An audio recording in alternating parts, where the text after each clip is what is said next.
When the doctor whispered, "You're the reason she's alive," and told me the impossible truth about the barefoot pregnant girl I found on Interstate 70, my world stopped spinning, and I realized God had been preparing the greatest miracle of my life. If you believe in divine interventions and second chances, hit that like button and subscribe to our channel for more real stories that will touch your heart and restore your faith in humanity. I'm George Patterson, and I've been driving Greyhound buses for 38 years. But this isn't just another story about life on America's highways. This is about how a routine trip between Kansas City and Denver became the day I discovered that sometimes angels come disguised as teenagers in labor, and sometimes the people we're meant to save end up saving us instead. It was August 15th, a Tuesday afternoon when the temperature hit 104 degrees, and I was making my regular westbound run on Interstate 70, mile marker 247, just outside Salina, Kansas. That's where I saw her sitting on the metal barrier, barefoot and obviously pregnant, with her long brown hair hanging down like a curtain of desperation. My first instinct was to radio ahead and let the authorities handle whatever situation was unfolding, but something deeper than protocol told me to stop that bus and find out why a teenage girl was sitting alone in killer heat on one of America's busiest highways. When I pulled over and activated my hazard lights, the 14 passengers I was carrying looked up from their phones and books, probably expecting another routine mechanical issue. But as I walked toward that girl through waves of heat rising from the asphalt, I had no idea I was walking toward a moment that would change everything I thought I knew about family, faith, and the mysterious ways God works in our lives. She couldn't have been more than 17, with tear-stained cheeks and eyes that held the kind of terror that comes from facing something you're nowhere near prepared to handle. "Miss, are you all right?" I called out as I approached, and when she looked up at me with those desperate eyes, I saw something that made my chest tighten with recognition. This wasn't just a scared teenager in trouble. This was someone running from something so dangerous that sitting on a highway barrier in 100-degree heat seemed like the safer option. Her hands were pressed against her obviously pregnant belly, and every few seconds she'd double over with pain that made her bite her lip to keep from crying out. "Please," she whispered, her voice barely audible over the sound of trucks rushing past. "Please don't call my parents. Please don't call anyone. I think I need to get to a hospital, but please, please don't call them." The desperation in her voice carried layers of fear that went far deeper than whatever physical pain she was experiencing. And I knew immediately that this young woman viewed even medical help as potentially dangerous if it meant the wrong people would be contacted. "What's your name, sweetheart?" I asked, crouching down beside her so we could talk at eye level, and the metal barrier was so hot from hours under the Kansas sun that I couldn't imagine how long she'd been sitting there, slowly cooking in temperatures that could cause heat stroke in healthy adults, let alone someone in her condition. "Emma," she said, then immediately looked like she regretted giving me even that basic information. "Emma Johnson. But please, Mr. What's your name?" "George Patterson," I said gently. "I'm the driver of that Greyhound bus, and I can see you're in labor, Emma. That means we need to get you to a hospital right away, and I promise you this, I won't contact anyone without your permission, but we need to get you medical attention immediately." She grabbed my arm with surprising strength when another wave of pain hit her, the kind of desperate grip someone uses when they're afraid they might fall into an abyss they can't see the bottom of. "The closest hospital is about 20 miles west in Ellsworth," I continued, "and I can have you there in less than 30 minutes if we leave right now. But Emma, honey, I need you to trust me when I say that you're not alone in this anymore, okay? Whatever brought you to this highway, whatever you're running from, you don't have to face it by yourself." As I helped her to her feet, which turned out to be more difficult than either of us expected, because her legs were shaky from heat exhaustion, and whatever ordeal had brought her to this moment, I noticed she was completely barefoot, her feet cut and blistered from walking on hot asphalt. This young woman had traveled farther and endured more than I'd initially understood, and when we slowly made our way toward the bus, the other passengers immediately responded with the kind of spontaneous kindness that reminds you there's still good in the world. An elderly woman offered her seat, a middle-aged man started digging through his backpack for a water bottle, and within minutes, Emma was surrounded by strangers who had chosen to become temporary family for someone who clearly needed all the help she could get. "Ladies and gentlemen," I announced over the intercom as I settled Emma into the front seat where I could keep an eye on her, We're making an emergency detour to Ellsworth Regional Hospital. This young lady needs medical attention, and I know all of you understand that helping someone in distress is more important than staying on schedule." The response was immediate and heartwarming, with passengers offering water, snacks, words of encouragement, and phone chargers, the kind of human goodness that happens when ordinary people decide to care about a stranger's well-being. But as I pulled back onto the highway and started pushing the bus harder than I normally would, Emma grabbed my arm again with trembling hands. "Mr. Patterson, there's something I need to tell you before we get to the hospital. Something about why I can't let them contact my family. It's not what you probably think it is." The intensity in her voice told me that whatever she was about to reveal would be crucial for understanding not just her medical situation, but the entire reason she'd ended up barefoot and alone on Interstate 70. The 23 minutes it took to reach Ellsworth Regional Hospital would turn out to be just the beginning of the most extraordinary day of my life, because what Emma was about to tell me would challenge everything I thought I understood about family, sacrifice, and the mysterious ways that perfect strangers can become exactly the people we need most when our world is falling apart. But first, she needed to trust me with a secret that would change both our lives forever. And as we raced toward the hospital with Emma's contractions getting stronger and more frequent, I had no idea that I wasn't just transporting a pregnant teenager to safety.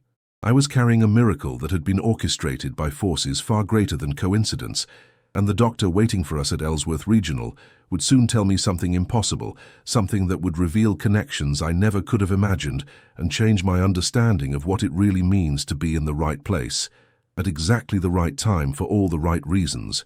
The 23 minutes it took to reach Ellsworth Regional Hospital were unlike anything I'd experienced in nearly 4 decades of professional driving. Emma's contractions were coming faster and stronger with each passing mile, and twice I had to pull over because she was in too much pain to stay seated safely. The other passengers had formed an impromptu support network, with Mrs. Rodriguez from seat 7 holding Emma's hand and coaching her breathing, while Mr. Thompson from seat 12 was on his phone with the hospital emergency room, letting them know we were coming in hot with a woman in active labor. Emma kept trying to tell me about her family situation between contractions, but the pain was making it difficult for her to speak in complete sentences. What I could piece together was troubling enough. She was from a small town in western Colorado. Her parents were prominent members of their community, and something had happened that made her believe running away 8 months pregnant was safer than staying home and facing whatever consequences awaited her there. "The thing is, Mr. Patterson," she managed to say as we passed the Ellsworth city limits, "my father is Pastor William Johnson at First Baptist Church of Cedar Ridge. My mother runs the women's ministry there. Our family is supposed to be the example for everyone else in town, the perfect Christian family that never has problems, never makes mistakes, never does anything that might make people question their faith or their leadership." The picture was starting to become clearer, and it was breaking my heart with its familiarity. Small-town religious families where appearance mattered more than truth, where image was more important than the well-being of the people maintaining that image, where love came with conditions that could be revoked if you failed to live up to impossible standards. When I told them I was pregnant, they didn't ask who the father was or if I needed help or if I was scared, Emma continued, her voice getting stronger despite the obvious physical distress. "The first thing my father said was, 'How could you do this to us? How could you destroy everything we've built here?' My mother started crying about what people would think, what it would do to my father's reputation, how the church board might ask him to step down if word got out that his teenage daughter was having a baby. Another contraction hit her, this one strong enough that Mrs. Rodriguez started timing them on her watch and announced that we were down to about 3 minutes apart. The hospital was visible now, its emergency room entrance glowing like a beacon in the late afternoon sunlight. But Emma's story wasn't finished, and I had the feeling the most important parts were still coming. "They had a plan, Mr. Patterson. Send me away to my aunt's house in Texas. Tell everyone in town that I was doing missionary work with orphans in Mexico. Have the baby there and give it up for adoption. Then come back home next spring like nothing ever happened. Keep the family reputation intact, protect my father's position at the church, pretend that their perfect daughter never made the kind of mistake that proved she was human instead of the spiritual example they needed her to be." I pulled into the hospital emergency bay and immediately started waving for assistance, but I could see Emma wasn't finished with her story. And something told me the rest of it was crucial for understanding why she'd chosen to walk away from that plan and end up barefoot and alone on an interstate highway. The adoption agency they found specialized in what they called discreet placements for families in sensitive situations. They wanted me to sign papers saying I'd never try to contact the baby, never try to find out how it was doing, never acknowledge that I'd given birth at all. Basically, they wanted me to pretend that this baby never existed, that this whole experience was just a bad dream that everyone could forget about. Hospital staff were already wheeling a gurney toward the bus, but Emma grabbed my hand with surprising strength. "But I couldn't do it, Mr. Patterson. This baby is the only good thing that's come out of all this mess, and I couldn't pretend it doesn't exist just to make everyone else feel better about their reputations and their positions in the community. So I ran away 3 days ago, and I've been trying to get to Denver, where I have a friend who said she'd help me keep the baby and figure out how to build a life for both of us." The medical team reached the bus and immediately took charge of the situation with the kind of professional efficiency that comes from years of handling emergencies. As they helped Emma onto the gurney, she looked back at me with tears in her eyes. "Mr. Patterson, will you stay? I know you have passengers and a schedule, but I don't have anyone else right now, and I'm really scared about doing this completely alone." The request hit me harder than I expected, probably because it reminded me of all the times Rebecca had needed someone to stand with her during difficult moments, all the times when having just one person who cared could make the difference between feeling abandoned and feeling supported. I looked back at my passengers, all of whom had heard Emma's story and were looking at me with expressions that said they understood what needed to happen next. "George," Mrs. Rodriguez called from her seat, "that girl needs someone in her corner right now more than we need to get to Denver on time. Do what you need to do. We'll be fine waiting here for a while." The unanimous nods and murmurs of agreement from the other passengers settled the matter. I grabbed my emergency contact information from the bus and followed the medical team into the hospital, where the next several hours would reveal connections and consequences that none of us could have predicted when I first spotted a frightened teenager sitting on a highway barrier in the Kansas heat. But before I continue with what happened in that hospital, I need to pause for a moment and talk directly to those of you who are listening to this story. If you're still with me after everything Emma and I have been through so far, it tells me something important about the kind of person you are. It tells me you understand that sometimes the most meaningful moments in life happen when we choose to stop what we're doing and pay attention to someone who needs help, even when helping them isn't convenient or easy or part of our original plan. This isn't just entertainment for you, is it? This is a reminder that we're all connected by experiences we might not even know we share, that kindness matters in ways we can't always measure, that sometimes the most important thing we can do for another human being is simply refuse to let them face their struggles alone. Every time you listen to stories like this, every time you share them with someone who might need to hear that hope still exists in the world, you're participating in something bigger than just passing time or being entertained. You're affirming that compassion isn't weakness, that helping strangers isn't naive, that believing in the goodness of people despite all evidence to the contrary is actually one of the most courageous things any of us can choose to do. If Emma's courage in choosing her baby over her family's expectations has touched something in your heart, if my decision to stop that bus and get involved in someone else's crisis has reminded you of times when you've had to choose between doing what's easy and doing what's right, I'd love for you to be part of our community here. Hit that subscribe button not because you want to be entertained, but because you believe stories like this need to be told, because you understand that hope and healing happen when we share our experiences with each other instead of carrying our burdens alone. Leave a comment and tell us about times when strangers became family, moments when someone's kindness changed everything for you, or situations where you had to make difficult choices between what others expected and what you knew was right. This is more than just a channel. It's a place where people who believe in the power of human connection can find each other and remember that we're not alone in this world, no matter how isolated or frightened we might sometimes feel.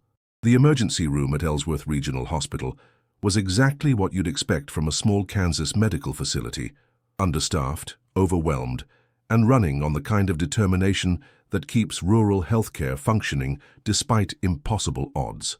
Dr. Sarah Mitchell, a woman who couldn't have been much older than Emma, but carried herself with the confidence that comes from years of residency training in high-pressure environments, took charge of the situation immediately upon our arrival.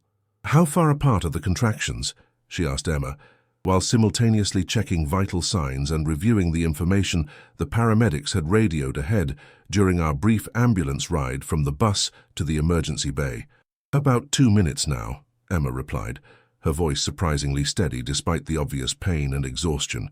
"They started getting really bad about an hour ago, but I've been having them on and off for the past day or so." Dr. Mitchell's expression shifted from routine concern to focused urgency.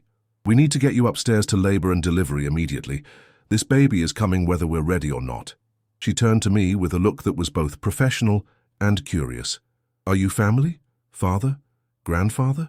The question caught me off guard because I realized I hadn't thought through the practical implications of accompanying Emma to the hospital. I wasn't family, wasn't listed as an emergency contact, wasn't legally entitled to be involved in her medical care or decision-making process. I was just a bus driver who'd happened to find a scared teenager in labor and chosen to help her rather than drive past. "I'm not family," I said honestly. "I'm George Patterson, the Greyhound driver who found Emma on the highway. She asked me to stay because she doesn't have anyone else here right now." Emma reached out and grabbed my hand before Dr. Mitchell could respond. "Mr. Patterson is the closest thing I have to family right now. My parents and I aren't speaking, and I need someone I trust to be with me during this. Please, Dr. Mitchell, can he stay?" The doctor looked between Emma and me, clearly trying to assess the situation and determine what would be best for her patient. "Emma, honey, you're 17 years old and about to give birth. I need to ask some difficult questions, and I need to know who I should contact in case of emergency. This is important for both you and the baby. I understand that you have protocols and legal requirements," Emma said, her voice growing stronger despite another contraction that made her grip my hand tight enough to cut off circulation. "But I'm also old enough to make my own medical decisions in Kansas, and I'm telling you that George Patterson is the person I want making decisions for me if something goes wrong and I can't speak for myself. I don't want my parents contacted unless there's absolutely no other choice." Dr. Mitchell nodded slowly, the kind of understanding nod that suggested she'd dealt with complicated family situations before.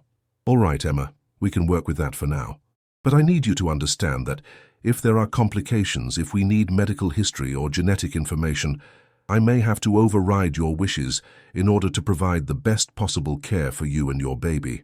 As they wheeled Emma toward the elevator, I found myself in the strange position of being a temporary guardian to someone I'd met less than 2 hours earlier. The responsibility was both humbling and terrifying, especially when I considered how little I knew about her medical history, her family background, or the circumstances that had led her to be walking alone along a Kansas highway in advanced pregnancy. The labor and delivery ward was quieter than the emergency room, painted in soft colors that were probably supposed to be soothing, but somehow made the institutional nature of the place more apparent rather than less. Emma was settled into a private room with monitors that beeped softly and displayed information I didn't understand, while nurses moved efficiently through procedures that turned Emma's crisis into routine medical care. "Mr. Patterson," Emma said during a brief break between contractions, "I need to tell you about the baby's father. It's important, and it might explain some things that don't make sense about why my parents reacted the way they did." I settled into the uncomfortable chair beside her bed, preparing for another layer of complexity in an already complicated situation. In my experience, teenage pregnancy stories are rarely simple, and the most important details are usually the ones that take the longest to reveal. "The father is Marcus Williams," she said quietly, checking to make sure the nurses weren't within earshot. "He's 24 years old, works as a mechanic in town, and he's black, in Cedar Ridge, Colorado. That matters more than it should in 2024, especially when your father is the pastor of the largest church in town." The additional context hit me like a physical blow, adding dimensions to Emma's story that made her parents' reaction both more understandable and more heartbreaking. Small-town prejudice combined with religious leadership expectations, teenage pregnancy layered with racial dynamics, family reputation tangled up with community politics in ways that made Emma's choice to run away seem not just reasonable, but necessary for her emotional survival. "Marcus doesn't know about the baby," Emma continued. "When I found out I was pregnant, my parents made it very clear that involving him would make everything worse, not better.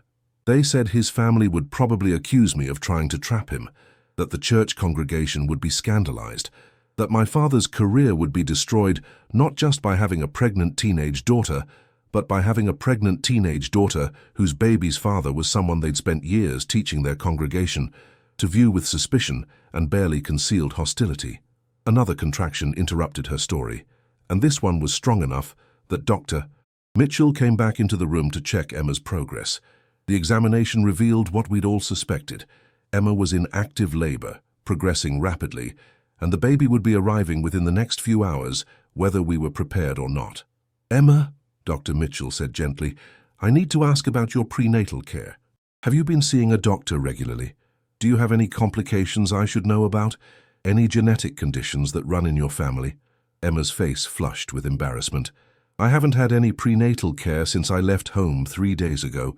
Before that, I was seeing Dr. Harrison in Cedar Ridge, but my parents were controlling all the appointments, making all the decisions, treating me like I was just a vessel for carrying their problem until they could make it disappear." Dr. Mitchell's expression grew concerned. "Do you have your medical records? Any information about how the pregnancy has been progressing? Any complications or issues that have come up during the past 8 months?" "Everything is at Dr. Harrison's office, and I can't contact him without my parents finding out where I am," Emma replied. "But I can tell you that all the tests and ultrasounds have been normal. The baby has been growing on schedule, and the only complications have been the emotional ones caused by my family's reaction to the whole situation." The next several hours blurred together in the way that medical emergencies always do, with periods of intense activity separated by stretches of waiting that felt simultaneously endless and too short. Emma's labor progressed steadily, with contractions growing stronger and more frequent as evening turned to night outside the hospital windows. I found myself taking on responsibilities I'd never expected, holding Emma's hand during contractions, helping her practice breathing techniques, serving as intermediary between her and the medical staff when communication became difficult. Around midnight, just as I was starting to worry about my passengers who'd been waiting patiently in the hospital lobby for nearly 8 hours, Dr. Mitchell returned with news that would change everything about Emma's situation and reveal connections that none of us could have anticipated. "Emma," she said, settling into the chair on the opposite side of the bed from where I was sitting, "I need to talk to you about something unusual that's come up. When I was reviewing your case and trying to understand your medical history without being able to contact your previous doctor, I noticed something about your birth date and the information you provided about your hometown." Emma looked puzzled and slightly worried, probably wondering if she'd made some mistake that would compromise her ability to keep her parents from being contacted. "What kind of something?" Dr. Mitchell smiled in a way that suggested she had good news rather than bad news to share. "Emma Johnson, born March 15, 2007 in Cedar Ridge, Colorado, to William and Patricia Johnson. Is that correct?" "Yes, that's right. Why?" "Because 18 years ago, I was Sarah Mitchell Johnson, and William and Patricia Johnson were my parents too." The silence that followed Dr. Mitchell's revelation was unlike anything I'd experienced, the kind of quiet that occurs when reality suddenly shifts, and everyone in the room needs time to process information that changes everything they thought they knew about their situation. Emma stared at the woman she'd been calling Dr. Mitchell for the past several hours, searching her face for familiar features, trying to reconcile this confident medical professional with childhood memories of an older sister who'd left home before Emma was old enough to understand why. "Sarah," Emma whispered, her voice carrying 8 years of questions, hurt, confusion, and desperate hope. "Is it really you? I thought Mum and Dad told me you were dead. They said you died in a car accident during your first year of medical school, that talking about you was too painful, that we should honor your memory by never mentioning your name or looking at the photographs they put away in storage." Dr. Sarah Mitchell Johnson closed her eyes for a moment, and I could see 18 years of pain and regret wash over her face like a physical force. When she opened them again, they were filled with tears that she was trying to maintain professional composure, despite wanting to collapse into the kind of emotional release that comes when family members who thought they'd lost each other forever suddenly find themselves in the same room. "I'm not dead, Emma, but our parents probably wish I was, because being dead would be easier for them to explain to their congregation than having a daughter who chose medical science over biblical literalism, who refused to marry the boy they'd picked out for me when I was 16, who believed that women could be doctors and ministers and leaders, instead of just mothers and wives, whose primary purpose was supporting their husbands' careers. Emma tried to sit up straighter despite the ongoing contractions, reaching out towards Sarah with the kind of desperate gesture that children make when they need to touch someone to confirm they're real. "But why didn't you ever contact me? Why didn't you try to let me know you were alive? I spent my entire childhood thinking I was an only child, thinking I'd never had a big sister, missing someone I didn't even know existed." Sarah moved closer to the bed, taking Emma's hand in both of hers with the gentle touch of someone who understood exactly what kind of family dysfunction could drive an 18-year-old woman to fake her own death rather than continue living under the oppressive control of parents who viewed their children as extensions of their own public image, rather than as individuals with their own minds, hearts, and dreams. "I tried, Emma. For the first few years after I left, I sent letters to friends in town asking them to tell you I was okay, that I loved you, that I was sorry for leaving without explaining what was happening. But our parents intercepted everything, convinced everyone that contact with me would be dangerous for you, that I'd been corrupted by secular education and liberal influences that might destroy your faith and your relationship with God." The conversation was interrupted by another contraction, stronger than the previous ones, and Sarah immediately shifted back into her professional medical mode, while simultaneously trying to process the emotional reality of helping her sister give birth to a baby their parents would probably never acknowledge existed. "Emma, we need to focus on your labor right now, and then we'll have plenty of time to talk about everything that's happened during the past 18 years. But I want you to know that finding you here, being able to help you through this, is a gift I never expected to receive. You're not alone anymore, and you're never going to be alone again if I have anything to say about it." As the night progressed and Emma's labor intensified, Sarah shared fragments of her story between medical procedures and patient care responsibilities. She'd finished medical school at the University of Kansas, completed her residency in family medicine, and chosen to work in rural hospitals because she understood what it felt like to be isolated from resources, support systems, and people who understood your situation.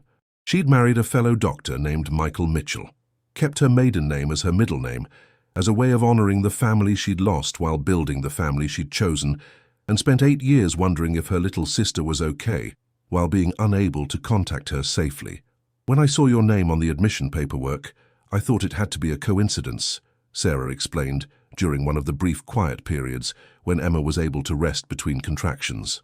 Emma Johnson from Cedar Ridge, Colorado, is not an uncommon name combination, but when I saw your birth date and our parents' names listed as emergency contacts, I knew it had to be you, my little sister, all grown up and about to become a mother herself.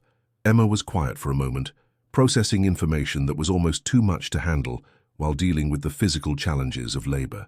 "Sarah, what am I going to do? I can't go back home, not after running away, not after everything Mum and Dad said about the baby and about Marcus. But I don't know how to be a mother on my own, especially without any money or job skills or place to live." Before Sarah could answer, I found myself speaking up from the corner where I'd been quietly observing this miraculous reunion between sisters who'd been deliberately separated by parents who valued their reputation more than their children's well-being. "Emma, you're not going to be on your own. Sarah isn't the only family you found today." Both women looked at me with surprise, probably wondering what a 62-year-old bus driver could possibly offer a 17-year-old new mother in terms of practical support and long-term stability. But I'd been thinking about Emma's situation for hours, remembering my own daughter Rebecca's struggles, understanding what it felt like to watch someone you care about face impossible choices because the people who should have provided support and guidance had failed them completely. "My wife Martha and I lost our daughter Rebecca in a car accident 3 years ago," I said quietly, sharing information I rarely discussed with anyone because the pain was still too fresh, too overwhelming to examine closely. She was 28. Married, trying to start a family of her own. Our house in Kansas City has been too quiet ever since, too empty, too full of rooms that were meant to be filled with grandchildren we'll never get to meet. Emma reached out and took my hand, offering comfort to me in the middle of her own crisis, the kind of instinctive generosity that told me everything I needed to know about what kind of mother she was going to be. Martha and I have been talking about fostering or adopting, but we're probably too old to qualify for most programs, and we weren't sure we were ready to love another child when losing Rebecca nearly destroyed us both.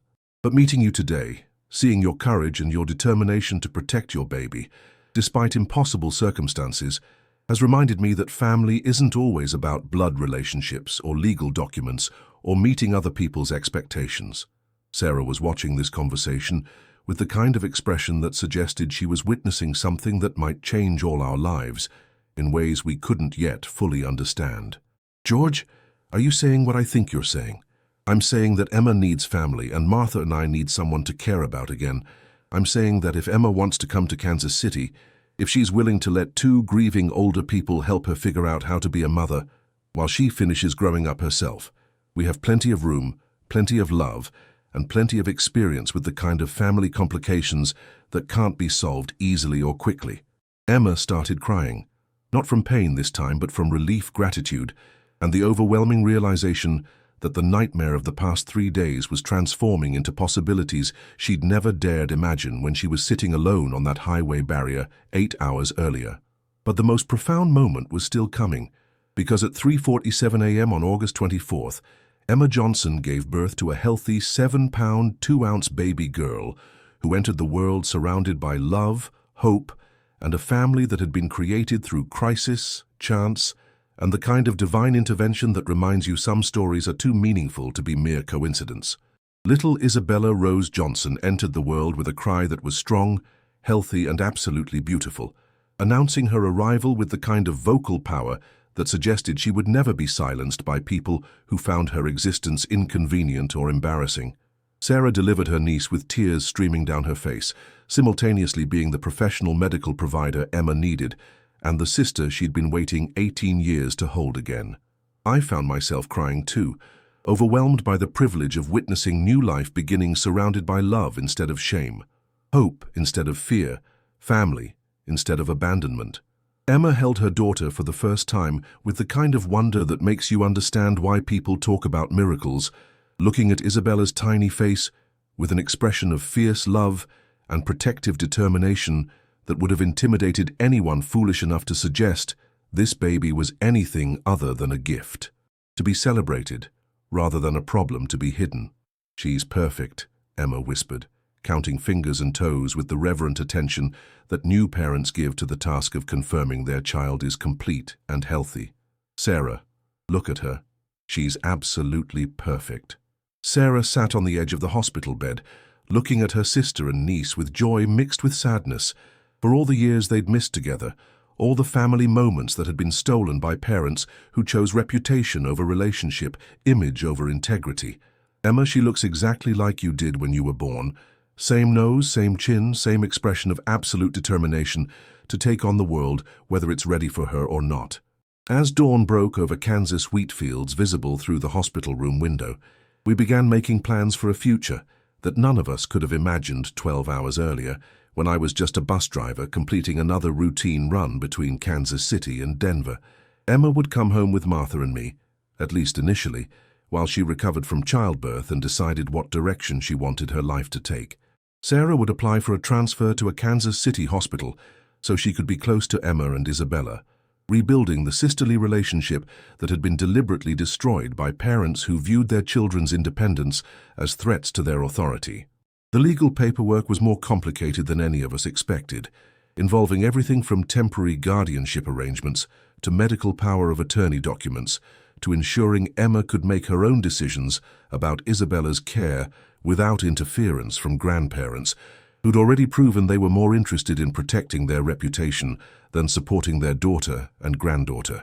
"What about Marcus?" I asked Emma during one of the quiet moments while Isabella was sleeping and Sarah was handling discharge paperwork.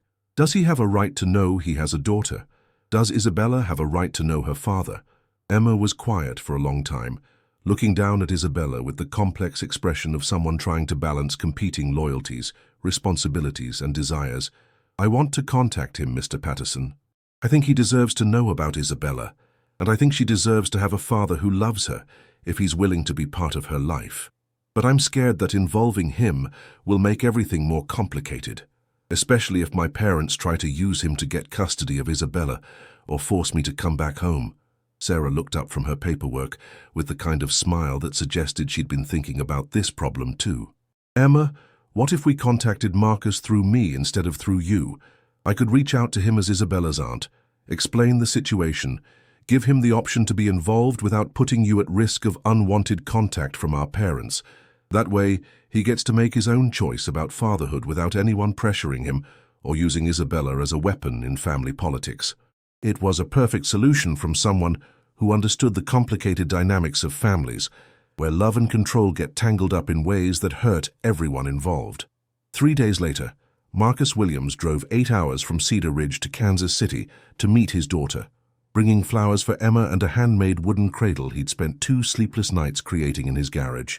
The reunion between Emma and Marcus was tentative at first, both of them carrying hurt and uncertainty about how their relationship had been manipulated by other people's fears and prejudices. But watching Marcus hold Isabella for the first time, seeing the immediate bond between father and daughter, witnessing the way his face lit up with pure joy when she wrapped her tiny fingers around his thumb, made it clear that this little girl was going to grow up surrounded by people who loved her unconditionally. Marcus decided to relocate to Kansas City as well, finding work at an automotive repair shop owned by a friend of mine who was willing to give a young father a chance to build a stable life for his family. Within 6 months, Emma and Marcus were engaged, planning a small wedding that would be attended by the family they'd chosen rather than the family they'd been born into, building a future based on love and mutual support rather than obligation and fear. Sarah and Michael Mitchell became Isabella's favorite aunt and uncle, the kind of relatives who showed up for every birthday party, every school play, every milestone celebration, with the enthusiasm of people who understood how precious family connections really are when you've lived without them for years. Martha and I became the grandparents we'd never expected to be, discovering that love doesn't diminish when you share it with more people, but actually grows stronger, deeper, more meaningful when it's given freely rather than demanded or expected.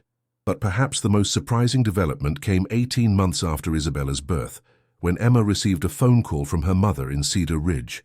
Patricia Johnson had been diagnosed with breast cancer, was facing months of chemotherapy, and wanted to see her daughter and granddaughter before beginning treatment that offered no guarantees about the future.